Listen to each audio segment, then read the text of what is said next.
Si les Occidentaux sont prêts à aller jusque-là, c'est bien parce que l'objectif de toute cette opération, l'objectif de la présence de troupes de l'OTAN et américaines en Ukraine, c'est bel et bien l'objectif d'attaquer la Russie. Il faut bien comprendre que le territoire russe serait en partie préservé d'une guerre nucléaire. Il faut bien comprendre que c'est la vieille Europe qui serait la première détruite. Et tout ça pourquoi ? Pour permettre à l'Ukraine d'entrer dans l'OTAN. Disparition, l'assassinat de centaines de millions de personnes. Tout ça pour permettre à l'Ukraine d'entrer dans l'OTAN. Les Russes envoient un message sans fioriture, à la fois à Washington, à la Commission de Bruxelles, au gouvernement de Berlin, au gouvernement de Paris, mais aussi à Londres, et puis à tous les gouvernements européens qui sont dans l'OTAN. Les Russes viennent d'envoyer un message comme quoi qu'il arrive, ils ne laisseront pas passer l'Ukraine dans le cadre de l'OTAN. Je l'ai déjà dit 10 fois lors d'interventions télévisées. Et donc que les Russes sont prêts à tout. Alors, je voudrais maintenant m'adresser ici avec une certaine colère rentrée contre les dirigeants politiques français et contre les médias. Est-ce que vous vous rendez vraiment compte de ce que vous faites ? Alors moi je dis ici à tous les Français qui m'écoutent, nous avons affaire à la première puissance nucléaire planétaire.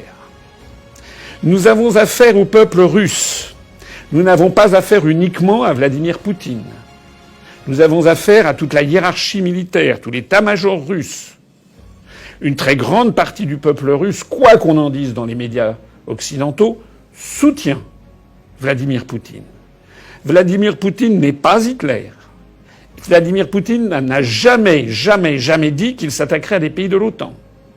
Vladimir Poutine a toujours dit que la Russie avait besoin d'une zone de protection et donc a toujours demandé que l'Ukraine n'entre pas dans l'OTAN et que les Russes ne transigeront pas, dussent-ils aller jusqu'à la guerre nucléaire. Dussent-ils aller jusqu'à la guerre nucléaire. Alors moi je voudrais ici quand même que les esprits se refroidissent. Est-ce que l'on comprend ce qui se passe ? Est-ce que l'on comprend que l'Occident et l'Union européenne sont en train de chauffer les esprits des populations au point qu'elles imaginent qu'il serait assez normal d'avoir un conflit nucléaire avec la Russie pour que l'Ukraine, qui n'entrera pas dans l'Union européenne, d'ailleurs les pays de l'Union viennent de le dire, pour que l'Ukraine puisse éventuellement adhérer à l'OTAN. On voit bien qu'il y a ici une partie de bras de fer énorme qui se produit. On voit bien que ce qui compte, ce n'est pas du tout la liberté de l'Ukraine et la démocratie en Ukraine. Les Occidentaux s'en fichent pas mal.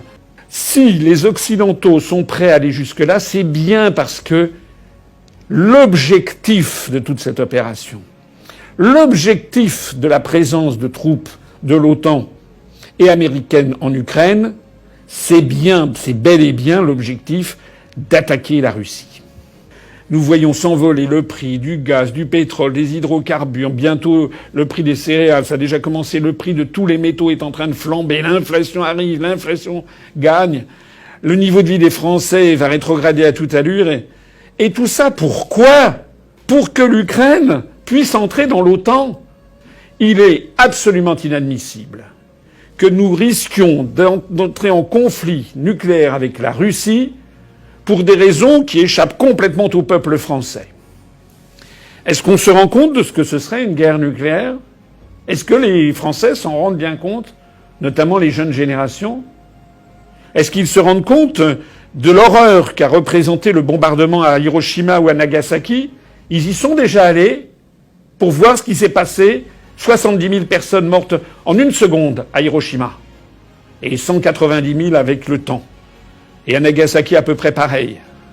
Et c'était des petites bombes. Par rapport aux puissantes bombes thermonucléaires.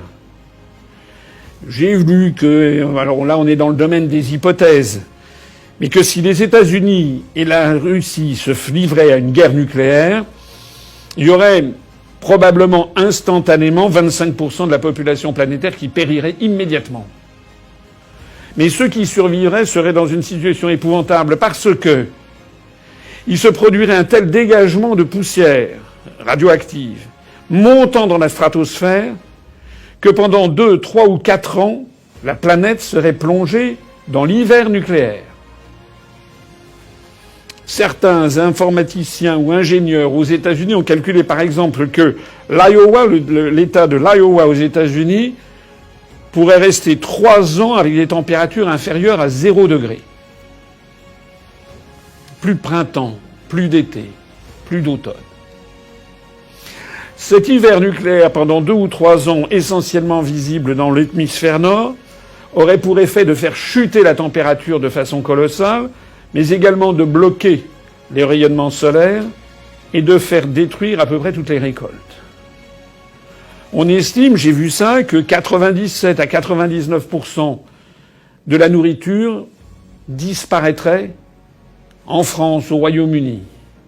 C'est-à-dire que nous aurions, parmi les 3/4 de personnes peut-être qui auraient survécu au premier choc nucléaire, on aurait peut-être encore la moitié de la population qui mourrait dans d'atroces souffrances, non seulement du fait des radiations qui ne les auraient pas tués sur le moment, mais aussi du fait d'une famine nucléaire.